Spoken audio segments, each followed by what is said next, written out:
Hello everyone. Welcome to Happy Science Meditation Seminar. I'm Bob Imai, Minister of Happy Science. Thank you for joining us today. From this week, we are going to study the Rojin, this book, the Buddha's mystical power. Okay? Firstly, let us recite Prayer to the Lord together.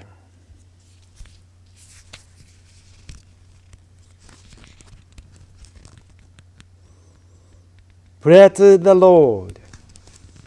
Our Lord, Alcantara, you are the source of all light, all power, all wisdom, and all love. May you give us light, give us power, give us wisdom, and give us love. O Lord, our Father, please protect this plant of love earth. Protect us from all evil, and open the future for us. O Lord, thank you for giving us light. We give thanks from the bottom of our hearts.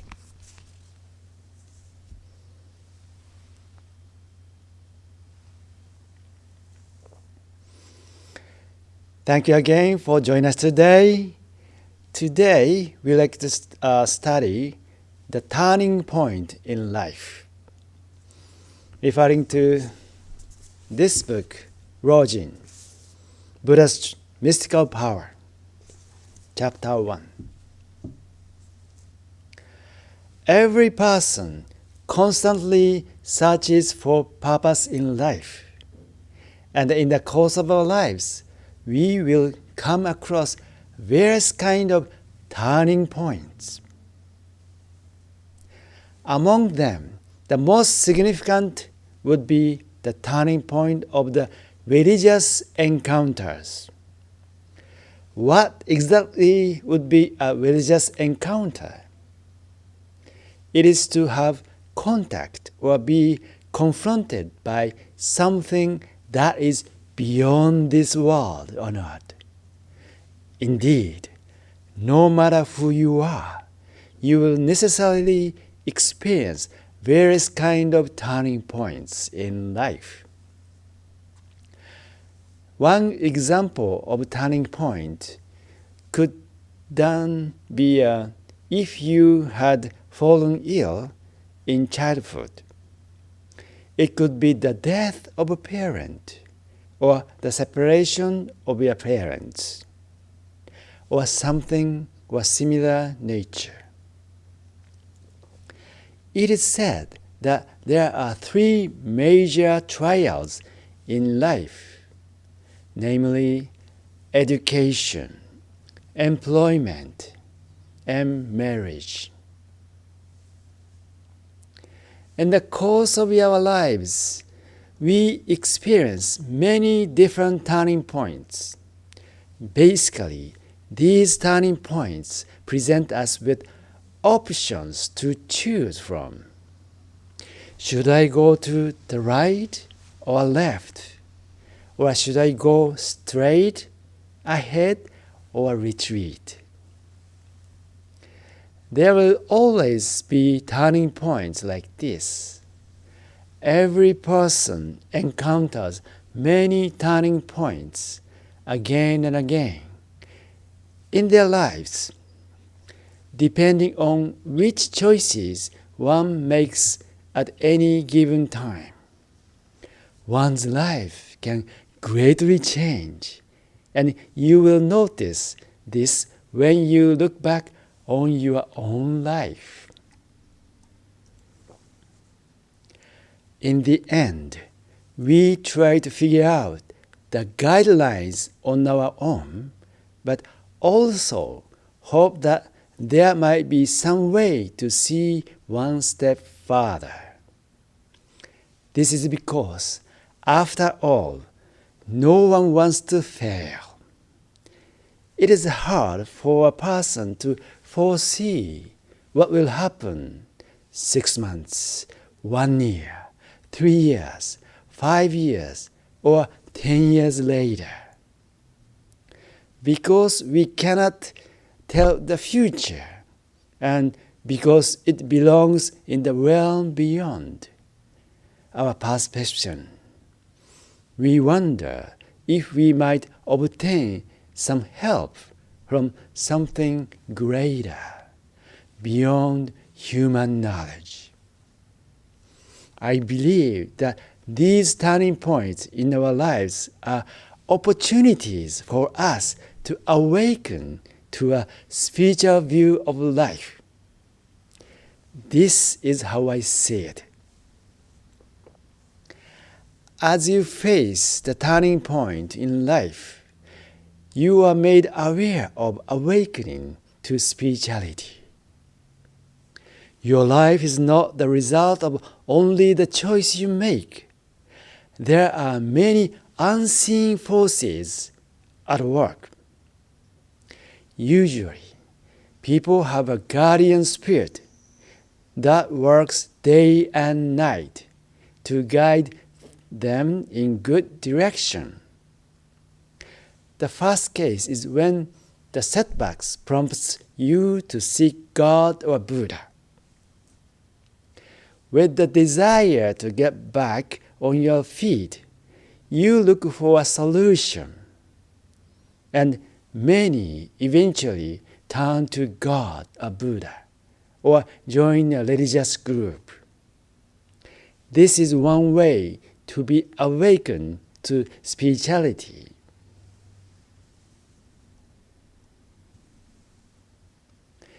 Then there is also completely different perspective. It is one for people who have achieved success in situations one after another. People who haven't had a lot of luck when things have gone as planned and readily climb their way to accomplishment. These people are also very often blessed by God. Actually, these outcomes are most often due to their faith.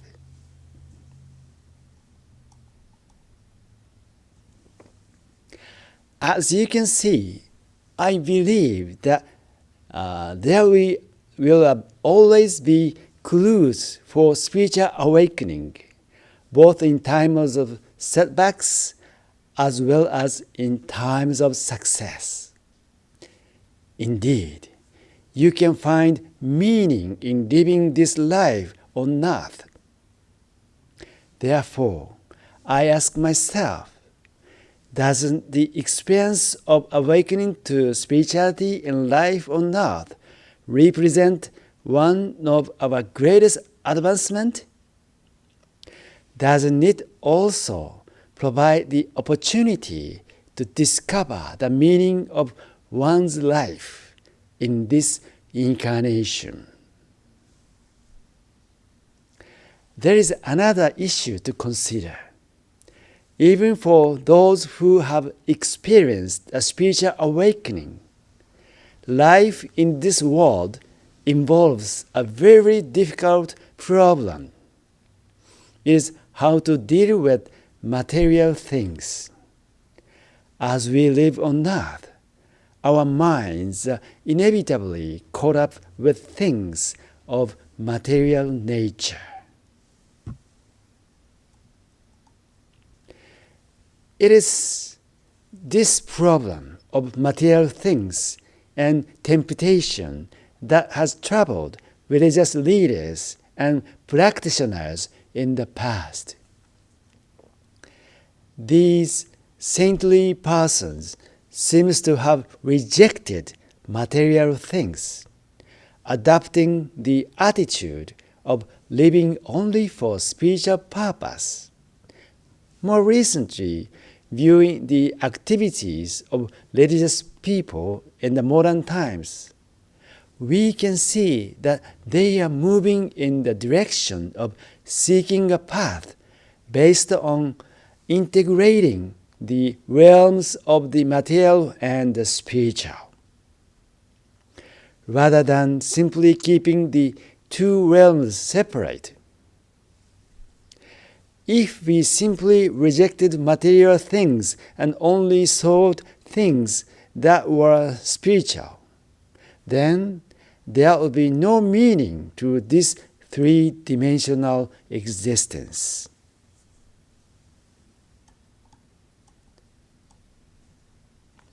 So, why are we born in this world on earth?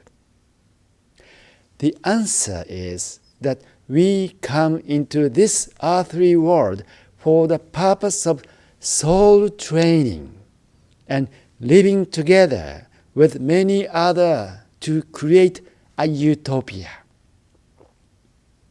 In the process of building utopia on earth, we will improve ourselves and experience joy in our souls as we grow and share our experiences with peers.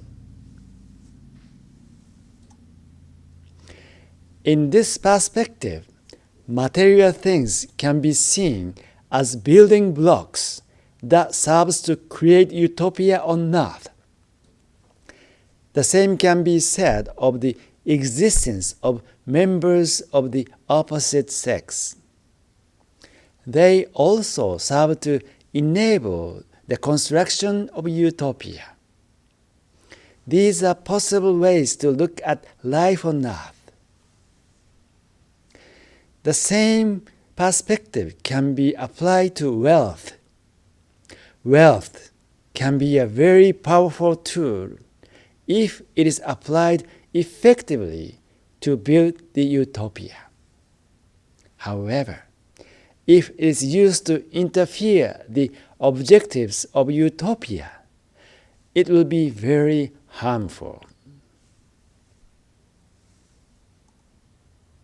The same can be said on the members of the opposite sex. Carnal desire has been seen as a type of attachment from ancient times. But if a husband and wife work together to contribute to spreading the truth or constructing utopia, the power of the couple will be 2, 3, or 4 times greater than each of their individual abilities. Therefore, it is necessary to reconsider how material things and temptation could be interpreted from the perspective of building utopia. In this way, we will be able to find the path to investment in what we used to think of merely as source of suffering and attachment. After covering the themes of the turning point in life, awakening to spirituality, and dealing with material things and temptation, I would like to consider the question of how we should enter the path toward Buddha's truth. I believe that the most important things when entering the path toward Buddha's truth is to have a good mentor or a teacher. In this perspective, you are already encountered happy science and Master Oka, who is the grandmaster of this age. To conclude the seminar, I like to talk about having the aspiration for enlightenment. The foundation of one's spiritual perspective of life is ultimately one's aspiration for enlightenment. Such aspiration does not necessarily mean Buddhist enlightenment, but what lies behind the aspiration is the desire to improve, the desire to get closer to God, and it would be something that is inherent in each and every soul. What happens to people when they attain enlightenment? The result of thoroughly exploring their aspiration to be better, which lies deep inside of them. if the effect of attaining enlightenment is simply to break free of the evil cycle of reincarnation, then there is no need to be born in this world. There must be some more positive significance to enlightenment. It is finally that all people who are spirituality awaken and have a spiritual outlook on life become outstanding and successful in this world too. The more enlightened a person becomes, the more influential that person should also become in this world. This will be the focus, the main theme of this book, Rojin, Buddha's Mystical Power.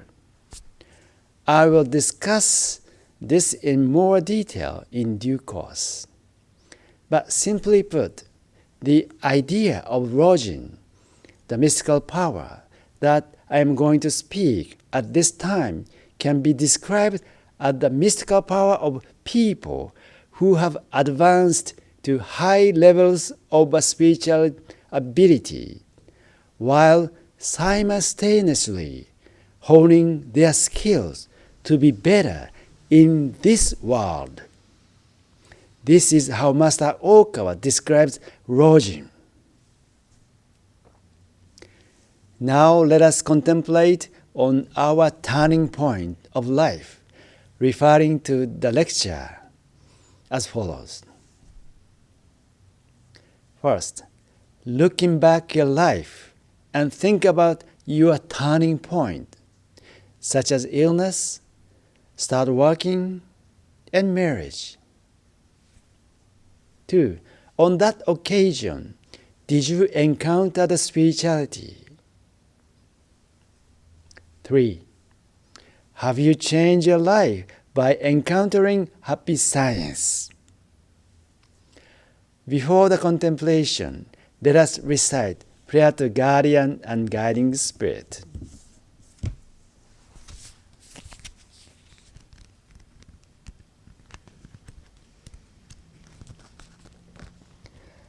Prayer to Guardian and Guiding Spirits. My Guardian and Guiding Spirits, deep inside of me, you are the fountain of life, the light of hope, the source of wisdom, and the shield of courage. Every day may you help me develop my soul and refine my mind. Every day may you give me inspiration and show me the right path to follow. Please protect me from all evil and guide me in living a better life. For this, I give my thanks.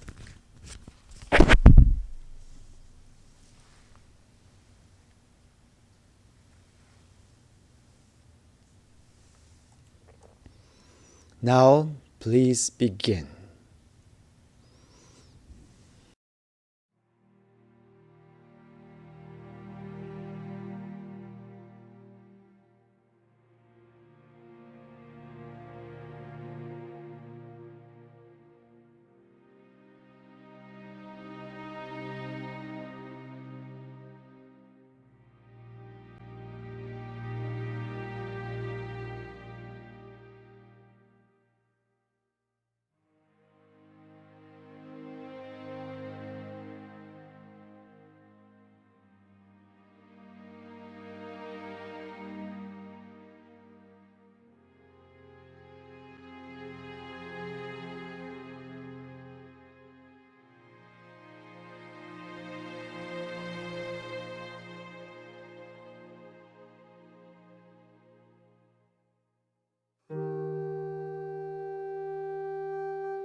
And your contemplation?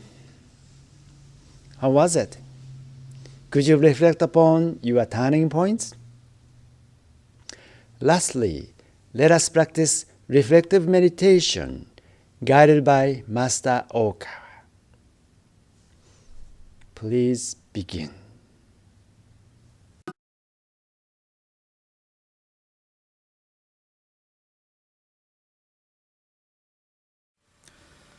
背筋を伸ばしてください。 Please straighten your back. そして軽く呼吸を整えてください。 And harmonize your breathing. では前に Please put your hands together in prayer. この合掌の The position of your hand in prayer represents you being in the middle way, 偏らない。 which is not to sway either to the left or right. 心は Adjust your mind to what is represented by your hands in prayer. そして Then take deep breaths. ください。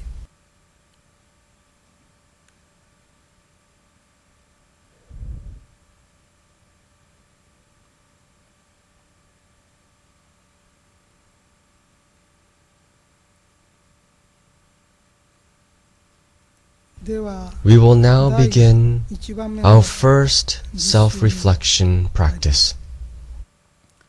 あなたは Now the first question to あ ask ることを yourself 知ら is, ない欲望を持って do you have any desires that know no contentment right now? 欲望を持っていないでしょうか。 Do you have a heart of endless desire? Find this desire in your mind and reflect upon it in this exercise.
静かに目を開けて Slowly open your eyes, and you may put your hands down. どういう What kind of person did you discover about yourself? It is best not to be recognized more than what you have worked 仕 for. 事以上の When you begin to receive more recognition than the amount of your effort, then conceit begins to grow within you. そこにおごりが生まれます。 This will eventually lead you to the wrong path. それが間違いとなっていきます。 You may be working very hard to achieve your 皆さん方 goal, は一生懸 but 命 if you receive 10% of the result after putting in 100% in your work, 100の仕事をして then you must accept the result as it is. たらそれで The remaining 90% that you have not received is what you have offered to Buddha or God. If you worked by putting in 100%, but got a 10% return, then you must be grateful and be satisfied with what you received. 10% is a good enough return.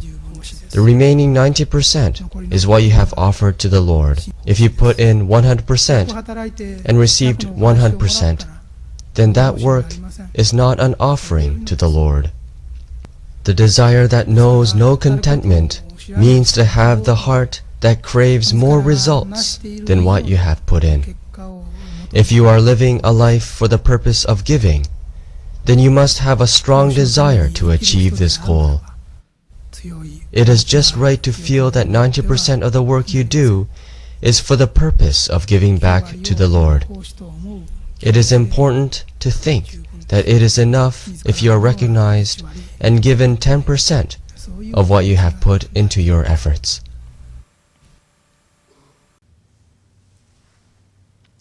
Thank you, Master Okawa.